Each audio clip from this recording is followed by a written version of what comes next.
Variedades BR. Perdeu algo na TV? Assista aqui.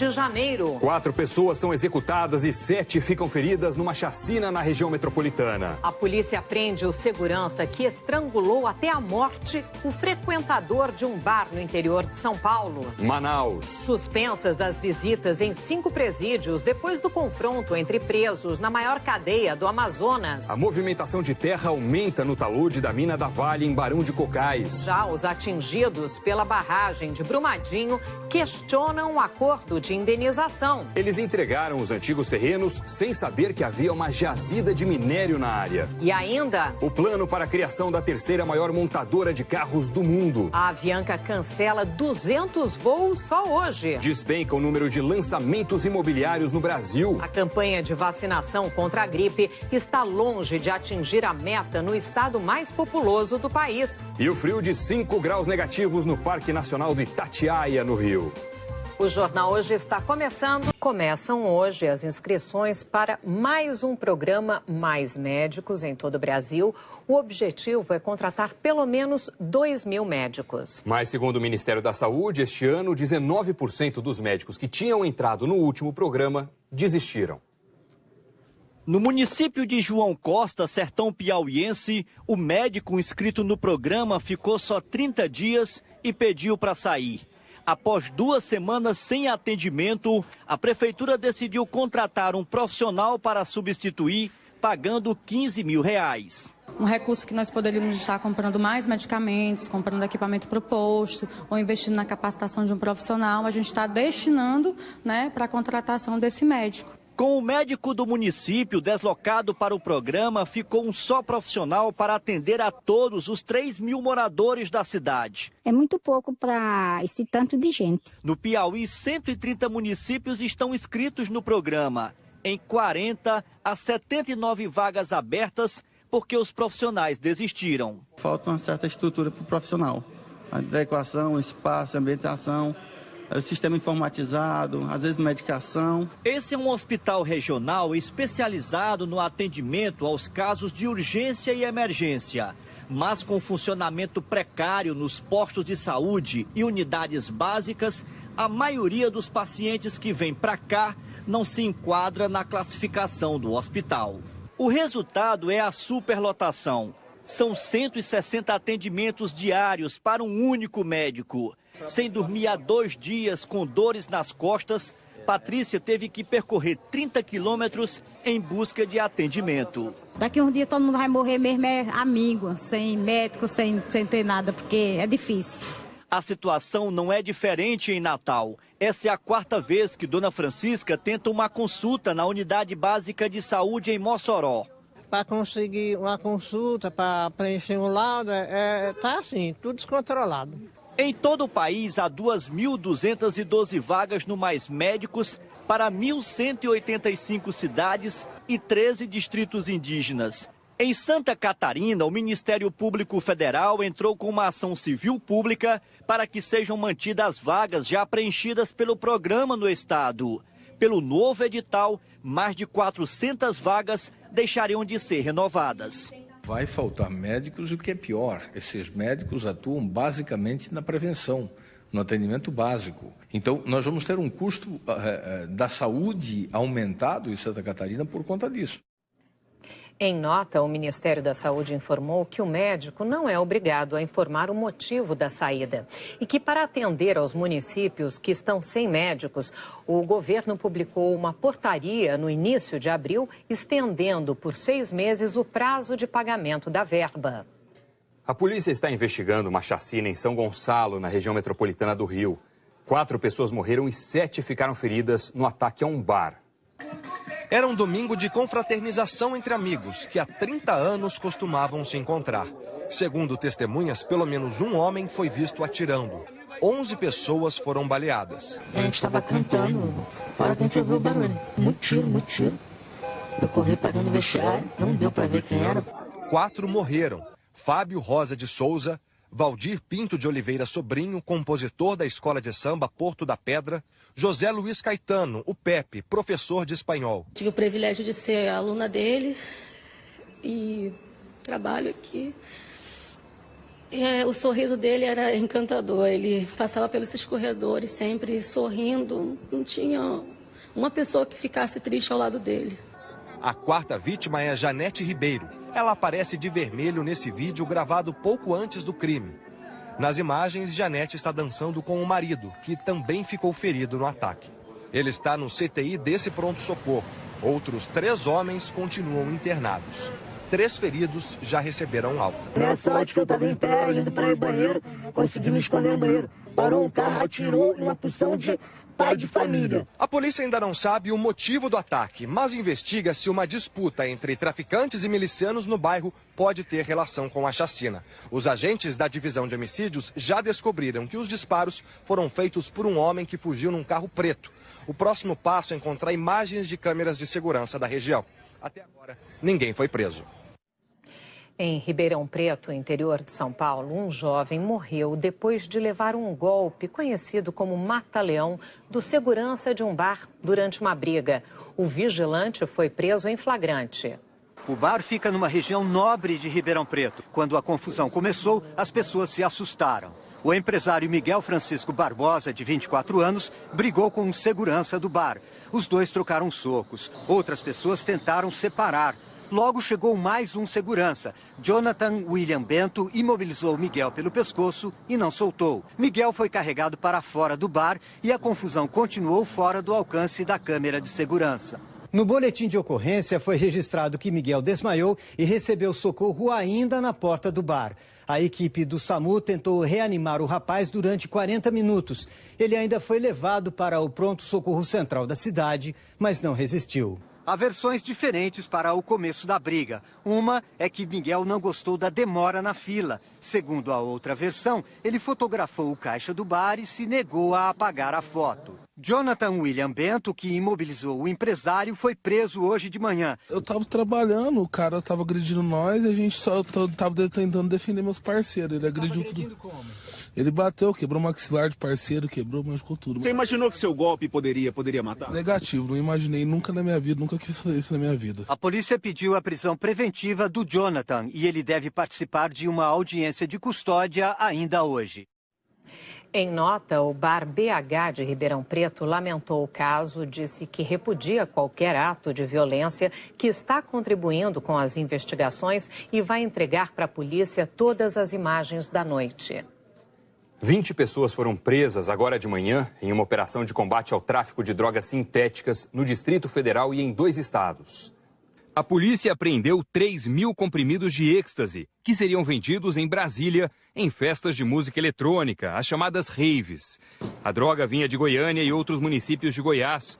150 policiais participaram da ação. A operação de hoje buscou os fornecedores das drogas sintéticas que residem em outros estados, Belo Horizonte e Goiânia, principalmente, e os traficantes distribuidores dessas drogas aqui, que dentre eles estão empresários, DJs, motoristas de aplicativos e outros indivíduos que participavam dessa distribuição em eventos de música eletrônica.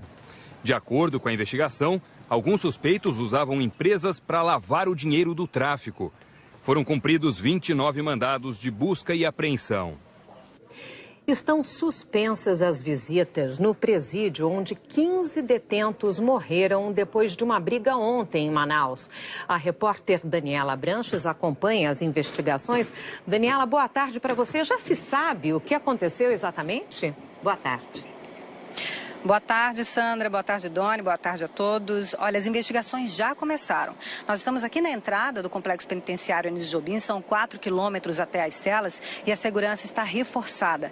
Por 30 dias, os familiares não vão poder entrar, porque as visitas foram suspensas aqui no Compadre por 30 dias e por 15 dias em outras 4 unidades do estado.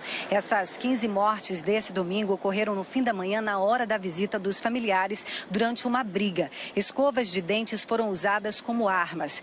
Os presos mortos eram de 2 pavilhões diferentes e ainda não se sabe quem são os criminosos e a razão do conflito. Depois de amanhã, o secretário de Administração Penitenciária do Estado, Vinícius Almeida, vai pedir ao governo federal uma força-tarefa de intervenção prisional para os presídios aqui do Amazonas. Sandra. Ok, Daniela, muito obrigada. O talude da mina da Vale em Barão de Cocais, em Minas, está se movimentando cada vez mais rápido. O repórter Sérgio Marques está na cidade e tem mais informações ao vivo. Boa tarde, Sérgio. Ei, Doni, Sandra, boa tarde para todo mundo que nos acompanha. Pois é, a movimentação desse talude, que é um paredão formado na cava da mina de minério, é a maior registrada até agora. Na semana passada era de 10 centímetros e hoje, em alguns pontos, chega a 21 centímetros. A previsão inicial da Vale, que é a mineradora responsável pela mina de Gongo Soco, era que esse talude se rompesse até ontem, até esse fim de semana, mas isso não aconteceu.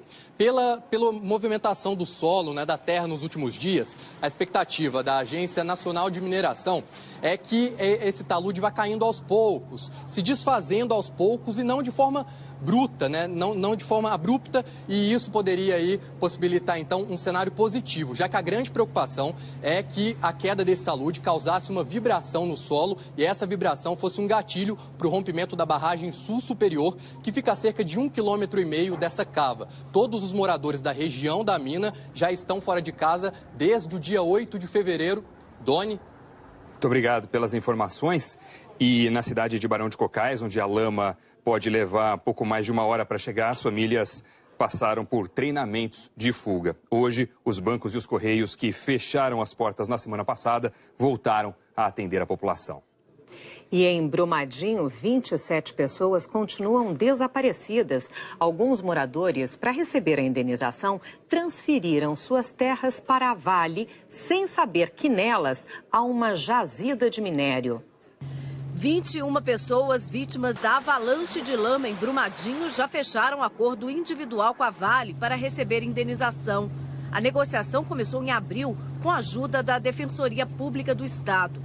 O documento prevê que, ao assinar o acordo, as famílias aceitem transferir o terreno delas para a mineradora Vale. O que essas pessoas não sabiam é que embaixo dessa terra tem uma jazida de minério. Um documento da Agência Nacional de Mineração mostra que a Vale iniciou um processo de pesquisa do solo em 2006. 4 anos depois, foi confirmada a presença de minério. São 905 hectares que ficam bem perto da barragem que se rompeu e incluem parte da cidade de Brumadinho, uma área equivalente a 900 campos de futebol. A Vale pediu à Agência Nacional de Mineração que mantenha a pesquisa sobre o potencial minerário da região em sigilo. Só que a data desse pedido gerou desconfiança sobre as intenções da mineradora. A solicitação foi feita apenas 4 dias depois do acordo de indenização firmado com a Defensoria Pública de Minas Gerais. O fato desses fatos terem ocorrido com tanta proximidade gera um grau de estranheza e uma preocupação, pelo menos, para que se sonde, para que a empresa explique as razões pelas quais estabeleceu-se a cláusula e, na sequência, houve esse pedido de sigilo sobre o potencial minerário da região. A Vale alega que o pedido de sigilo foi motivado por uma questão de estratégia de negócio e que a jazida tem potencial minerário pequeno, de apenas 430 mil toneladas, e que os donos dos imóveis conseguem acessar as informações minerárias da área. A Vale disse ainda que o termo de compromisso assinado com a Defensoria Pública de Minas Gerais tem o objetivo de dar uma solução rápida e justa para os danos individuais e que ele não prejudica o fechamento de um acordo coletivo. A força-tarefa, formada pela Defensoria Pública da União e Ministérios Públicos Federal e de Minas Gerais, pede à Defensoria Pública do Estado providências para que as famílias que aceitaram o acordo não fiquem prejudicadas. É essencial que uma informação desse tipo, eventual interesse minerário sobre a área, seja repassado de forma clara para esse atingido. A Vale está construindo um novo negócio em cima do crime que ela cometeu. A Defensoria Pública de Minas Gerais disse que o acordo entre os moradores e a Vale prevê novas negociações se ficar comprovado prejuízo às vítimas. Em Brasília, a semana começa com a previsão de votações importantes no Senado e na Câmara. Joconda Brasil, boa tarde, conta pra gente. Oi, Doni, boa tarde para você, para Sandra, todos que nos assistem. Pois é, a comissão especial que analisa a reforma da Previdência conclui nesta semana a série de audiências públicas que começaram no início do mês para ouvir especialistas sobre o assunto. Também na quinta-feira termina o prazo, prorrogado na semana passada, para que os parlamentares apresentem emendas, sugestões de mudanças no texto que veio do governo. Até agora, 54 emendas foram apresentadas. A Câmara e o Senado continuam a análise das medidas provisórias que, se não forem votadas até o dia 3 de junho, perdem a validade. É o caso da reforma administrativa, que diminuiu o número de ministérios, que está para ser votada amanhã no Senado. O apoio à reforma da Previdência foi um dos motivos que levaram manifestantes às ruas em todo o país. Em Porto Alegre, os manifestantes se enrolaram em bandeiras do Brasil. Eram de 30 a 40 mil, segundo os organizadores. A Polícia Militar não divulgou números. Em Curitiba, segundo os organizadores, por volta das 4 da tarde, eram 50 mil pessoas. A PM também não divulgou números. Em São Paulo, os manifestantes levaram faixas e cartazes a favor do governo. Essa faixa era contra o Centrão, um bloco de partidos com representação no Congresso.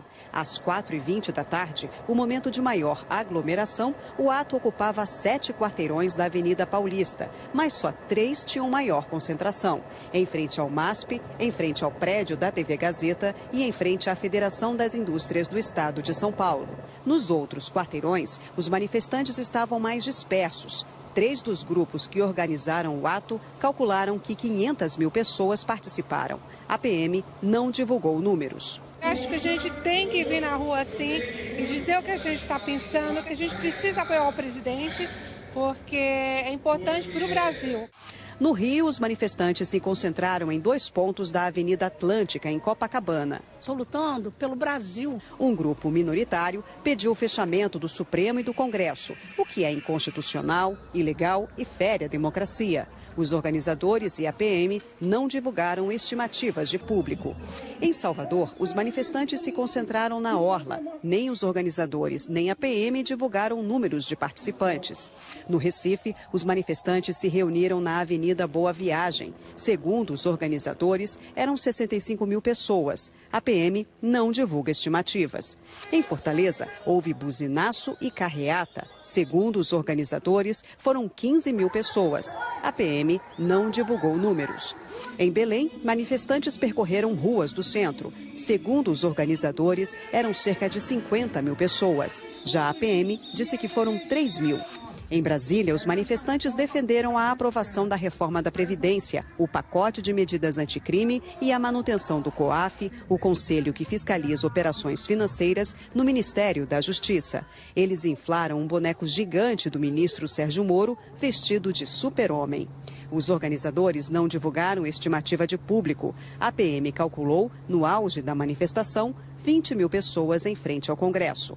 O presidente Jair Bolsonaro participou de manhã de um culto na Igreja Batista Atitude, na Barra da Tijuca, zona oeste do Rio de Janeiro. Durante um discurso, ele falou sobre as manifestações. Ao chegar ao Palácio da Alvorada, em Brasília, Bolsonaro parou para cumprimentar um grupo e falou com a imprensa. Mas o senhor achou positivo a manifestação hoje? Não houve nenhum incidente. Só pedir aquilo que todos querem, né? O povo está com o senhor, presidente. Paz, democracia, liberdade, responsabilidade. E vamos negociar o futuro dessas crianças aí, nada mais. O G1, portal de notícias da Globo, fez um balanço das manifestações. Comparou com os atos do último dia 15, quando professores e alunos de universidades e escolas públicas e particulares protestaram contra os cortes na educação. Nos 2 dias, houve manifestações nos 26 estados e no Distrito Federal. No dia 15 de maio, em 222 cidades. Ontem, em 156 cidades. O presidente do Supremo Tribunal Federal, Dias Toffoli, não quis comentar as manifestações de ontem. No fim da manhã, em entrevista ao jornalista Valdo Cruz, da Globo News, Toffoli disse que é preciso um pacto entre os 3 poderes da República para fazer as reformas e garantir a retomada da economia. Presidente, do que o Brasil precisa neste momento? Precisamos ter essa harmonia entre os poderes, estabelecer este pacto entre as instituições e os poderes para objetivar a aprovação de temas muito importantes para a retomada da economia. Quais são eles? A Previdência, reforma tributária, a segurança pública, a desburocratização do país e um novo pacto fiscal entre os entes da Federação. Aqui no Supremo Tribunal Federal, nós estamos fazendo uma pauta exatamente voltada a enfrentar essas questões e também amenizar os dramas sociais. O Brasil hoje tem uma taxa de desemprego muito alta e é necessário também nós olharmos para as pessoas que estão em maiores dificuldades. E é sobre a repercussão das manifestações que a gente conversa agora com a Andréa Artsadi, que está aqui no estúdio com a gente. Qual é o balanço, Andréa? Sandra, Doni, boa tarde para vocês, boa tarde a todos. Todo mundo monitorando essas manifestações. Os parlamentares dos principais partidos na Câmara ontem conversaram, hoje de manhã também, e a ordem é não reagir a essas manifestações. Como? Com retaliações, com a aprovação de medidas importantes na Câmara dos Deputados que poderiam não ser de opinião favorável do governo, do Palácio do Planalto. Qual é o grande foco da Câmara neste momento? A agenda de medidas provisórias, principalmente a medida provisória 871, que trata ali de um pente fino em benefícios do INSS, também de fraudes no pagamento de aposentadorias. Isso vai ser discutido nesta semana. E também a MP 686, que trata exatamente da alteração ali no marco legal do saneamento. Essas duas medidas provisórias, se elas não forem aprovadas até o dia 3 de junho, elas perdem a validade. Então, todo o foco, o objetivo da Câmara nesta semana é conseguir um acordo para votar essas medidas. Uma outra avaliação que foi feita é correr com um calendário, com a agenda da reforma da Previdência, aproveitando esse apoio que a gente viu ontem, principalmente nas manifestações pelo país todo, né? Bom, então a questão é essa semana, porque essa semana, é segunda-feira da semana que vem. Correndo para fazer algum acordo, porque a medida provisória, se não for aprovada, ela perde a validade e aí essas medidas também caem. Ok, Andréa, obrigada. Valeu, Sadi. Os partidos de centro perderam maioria absoluta nas eleições gerais do Parlamento Europeu. Por outro lado, os verdes, os liberais e os grupos de extrema-direita ganharam espaço. Essa versão mais polarizada será a nova cara do Parlamento Europeu pelos próximos 5 anos. A eleição europeia encerrou décadas de dominação absoluta dos partidos de centro e fragmentou o poder. Liberais ficaram mais fortes, ambientalistas também. Principalmente nos países que têm ido às ruas gritar contra a inércia das autoridades. Graças a essa luta, o Partido Verde já é a segunda maior força política da Alemanha. Em alguns países é a extrema-direita que está sorrindo. Na França, o partido de Marine Le Pen conseguiu mais votos que o do presidente Emmanuel Macron. A Itália e a Hungria, governadas pelos ultraconservadores, também fortaleceram o bloco eurocético no parlamento. O ministro italiano do interior acha que o resultado mostra que o desejo de mudança continua aceso na Europa. A polarização ao redor do continente gerou um grande comparecimento às urnas. Mais da metade dos europeus fez questão de votar, um recorde nos últimos 20 anos. Aqui no Reino Unido, a maioria dos eleitores, pouco mais de 30%, segundo o último balanço, votou no recém-criado Partido do Brexit. Mas os votos pró-União Europeia se espalharam por várias legendas e ultrapassam os que apoiam a saída do Reino Unido do bloco. O líder da extrema-direita britânica comemorou o resultado. Nigel Farage disse que agora quer participar das negociações do Brexit. O avanço dos mais conservadores mostra que a Europa continua diferente. Mas, em geral, o crescimento foi menor que o previsto. As forças a favor da União Europeia ainda são maioria. Numa visita de 4 dias ao Japão, o presidente americano Donald Trump declarou que não está pessoalmente incomodado, entre aspas, com os testes de mísseis da Coreia do Norte, um assunto que preocupa muito os japoneses. A gente vai a Nova York para falar com a nossa correspondente Sandra Coutinho, que está acompanhando essa visita. Oi, Xará, boa tarde para você. Como é que não caiu muito bem, né, essa fala do Trump lá no Japão? Nem um pouco, né, Sandra? Boa tarde para você, para o Doni, para todo mundo. Olha, apesar de o primeiro-ministro japonês Shinzo Abe dizer que as relações entre os dois países são inabaláveis, essa declaração do presidente Donald Trump não foi nada bem recebida pelos japoneses. O Japão se sente ameaçado mesmo pelos mísseis de curto alcance da Coreia do Norte, que poderiam atingir o país e matar milhares de pessoas. A fala de Trump também não agradou dentro do próprio governo americano, porque contraria o conselheiro de segurança da Casa Branca, Joe Bolton, que condenou os testes feitos pelos norte-coreanos. Trump afirmou que apoiaria uma reunião de cúpula entre Shinzo Abe e Kim Jong-un para discutir o fim do programa nuclear de Pyongyang. No plano comercial, Trump pediu mais investimentos japoneses nos Estados Unidos e disse que quer um acordo bilateral com o país. Sobre a guerra comercial com a China, Trump afirmou que ainda não está pronto para uma trégua. À noite, o presidente americano jantou com o imperador Naruhito, que sucedeu o pai no trono do Crisântemo no mês passado. Trump é o primeiro líder estrangeiro a ser recebido pelo novo imperador.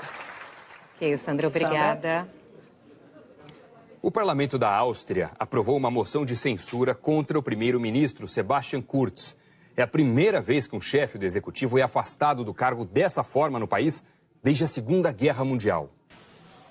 A moção foi apresentada por um partido ecológico e teve o apoio do Partido Social Democrata e do Partido da Liberdade, de extrema-direita.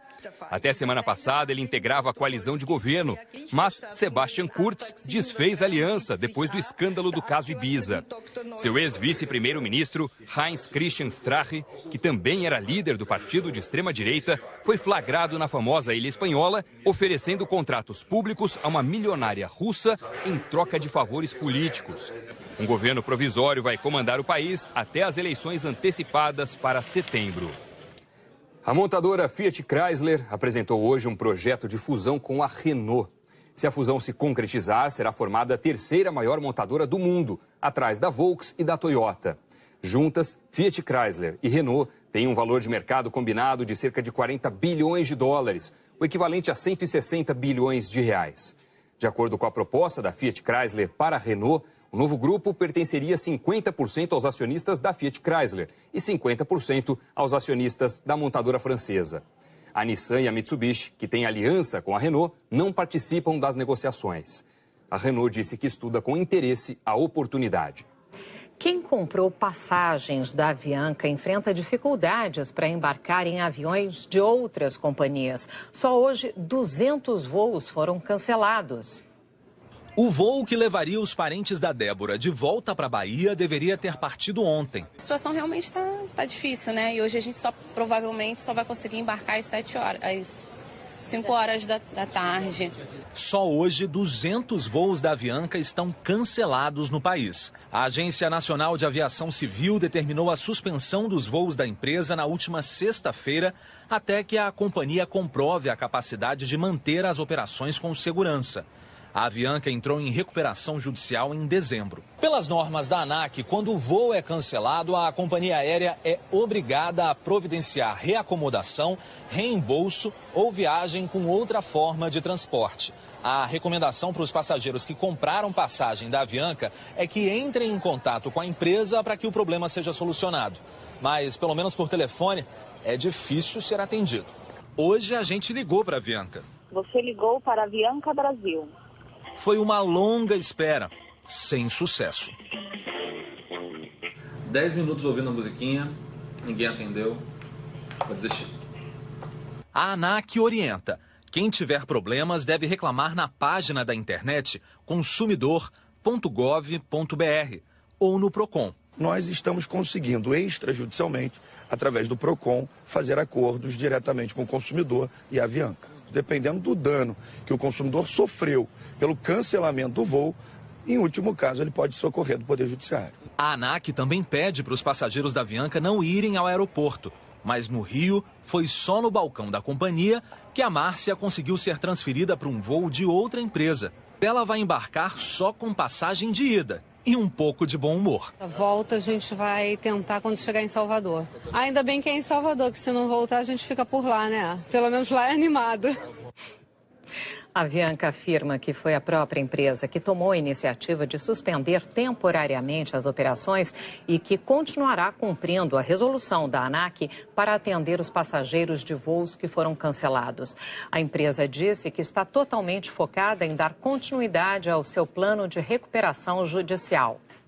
Ainda hoje, os 5 graus negativos no Parque Nacional do Itatiaia, no Rio. E a seguir, despenca o número de lançamentos imobiliários no Brasil. E a campanha de vacinação contra a gripe está longe de atingir a meta no estado mais populoso do país. A gente volta já. A Comissão de Valores Mobiliários multou hoje o empresário Ike Batista em 536 milhões de reais. A CVM condenou o Ike por uso de informações privilegiadas e manipulação de preços no mercado de ações, quando era acionista controlador e presidente do Conselho de Administração da OGX Petróleo e Gás Participações S.A. O empresário também foi proibido de ocupar as funções de administrador ou conselheiro de companhia com capital aberto por 7 anos. A defesa de Ike atribuiu a decisão ao clamor público e disse que vai recorrer. A Câmara Brasileira da Indústria da Construção divulgou hoje os indicadores imobiliários nacionais, um panorama de como está o mercado em todo o Brasil.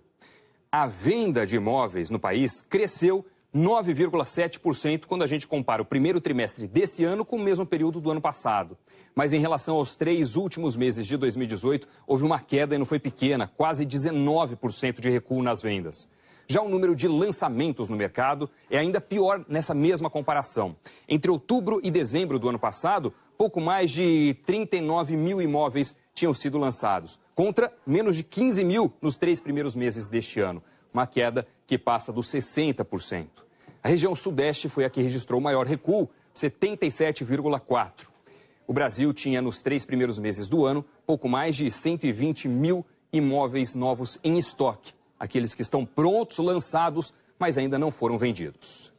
16 milhões e 800 mil brasileiros que fazem parte do público-alvo da vacinação contra a gripe ainda não foram imunizados. Os números foram divulgados no fim da manhã. O Rio de Janeiro teve a menor cobertura, atingiu pouco mais da metade da meta. E São Paulo, o estado mais populoso do Brasil, não chegou a 65%. A campanha de vacinação começou no dia 10 de abril. No estado de São Paulo, as autoridades de saúde calcularam o público-alvo em 13 milhões e 200 mil pessoas. A meta é vacinar, até o fim da campanha, 90%, ou quase 12 milhões. Mas até agora, o número de imunizados não chegou a 9 milhões de paulistas. A campanha deste ano incluiu, entre os que têm direito à vacina pelo SUS, bombeiros, policiais e integrantes das Forças Armadas. Só que, neste grupo, menos de 22% tomaram a vacina no estado de São Paulo. Até agora, apenas os indígenas atingiram a meta de 90% de adesão. Em todos os outros grupos, a vacinação ficou abaixo da meta. Nas mulheres que tiveram filhos há menos de 45 dias, a vacinação quase chegou aos 90%. Nos idosos, ficou em 75%. Nos professores, abaixo dos 70%. Nas crianças, 60%. E no grupo de profissionais de saúde e das grávidas, não chegou a 60%. A Secretaria da Saúde do Estado de São Paulo faz um alerta. A vacinação é a melhor forma de prevenção. Tem pessoas que falam, eu tomei a vacina e fiquei gripado. Poderá ficar gripado? Sim, não será a maioria. Agora, o grande benefício, evitarmos complicações com essa vacinação, como pneumonia, internação e o óbito. Infelizmente, pessoas dos grupos prioritários, uma vez se infectando pelo vírus de influenza, devido às complicações, poderão sim vir a falecer. E a principal forma de prevenção contra essas complicações é tomando a vacina. Quem já se habituou a se imunizar todos os anos, recomenda a vacinação. Há muitos anos eu tomo, funcionou sempre e eu acho que todo brasileiro inteligente tem que tomar a vacina. A seguir, o frio de 5 graus negativos no Parque Nacional do Itatiaia, no Rio. E a previsão do tempo para todo o Brasil. A gente volta já. A última semana de maio começou com a menor temperatura do ano, 5,4 graus negativos, no Parque Nacional do Itatiaia, no Rio de Janeiro. A gente conversa então agora com Eliana Marques. Oi, Eli, boa tarde. Boa tarde para vocês, boa tarde a todos. Bom, esse frio todo e o inverno só começa no fim de junho, né? Exatamente, no dia 21 de junho, para ser mais precisa aí. Agora, a massa de ar polar continua pressionando as temperaturas. Isso explica os 5,4 graus negativos no Parque Nacional do Itatiaia. Em Maria da Fé, Minas Gerais, também geou. O pessoal até brincou fazendo esse boneco de gelo aí, olha, as fotos, as imagens são do William Siqueira.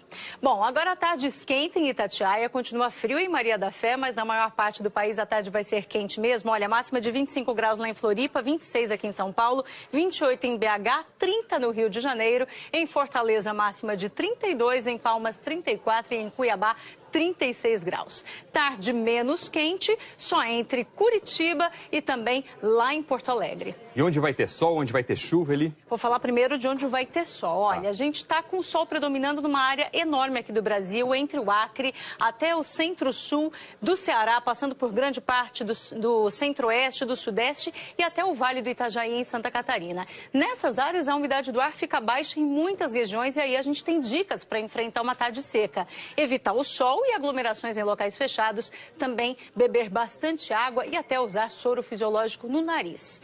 Essas dicas valem para Palmas, Brasília e Goiânia, principalmente, que já tiveram uma tarde bem seca ontem.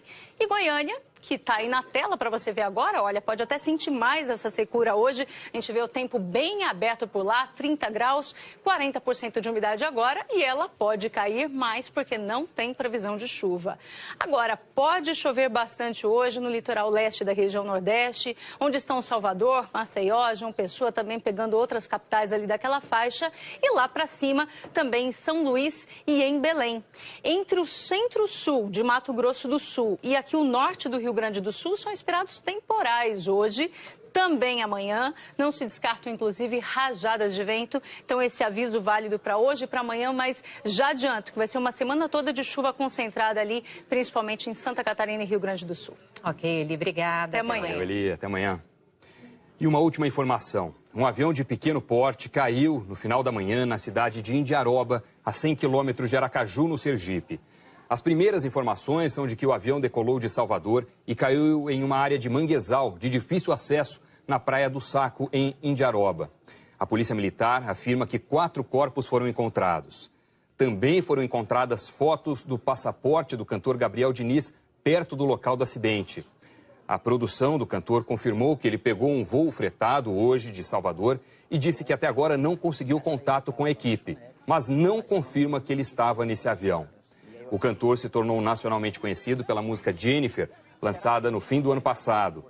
A canção ficou em primeiro lugar entre as mais tocadas nas rádios do Brasil. Nós continuamos por aqui acompanhando essa história, né, essas informações. O Jornal Hoje termina neste momento. Você acompanha outras notícias.